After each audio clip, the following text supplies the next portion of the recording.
The use of integrated fire management is critical for addressing the current wildfire scenarios that we are experiencing at the moment. And that is because integrated fire management involves a strategy, whether it's using response to the start of fires, or preventing the bigger unwanted fires that are more damaging in the environment. But it also very much involves managing the vegetation using fire for the benefit of a particular vegetation type which needs fire, which actually, for example, our fynbos and our proteas, they germinate in response, certain species germinate in response to fire. So it's critical to use integrated fire management, but there's a very important aspect which is the inclusion of different knowledge streams, and that's involved in that. It's critical to involve numerous stakeholders in the process, because people have different knowledge about fire and the different understandings, and they also people burn for different reasons.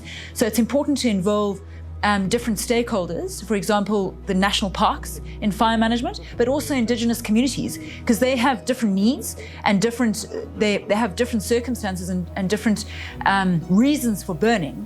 And that knowledge is important to embrace and include in understanding, because that's part of the management of fires.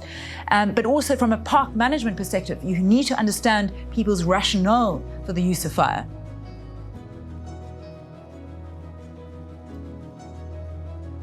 To make a difference, what you can do is focus on designing more science monitoring programs that focus on fire, that look at rainfall and wind patterns, for example. So a monitoring database where you're actually monitoring the unpredictability in the rainfall patterns, because that's changing, as well as the winds, in order to manage and being able to, and because you need to respond to fires that happen in the landscape that are catastrophic.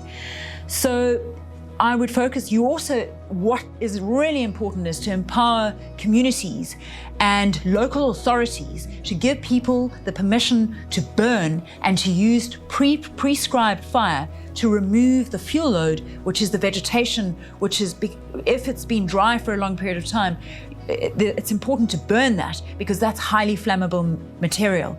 So giving people permission to burn is very important, but in a responsible manner. Okay, in order to protect people, you need to protect nature, and because nature and biodiversity is what is the solution to actually building resilience in an ecological system.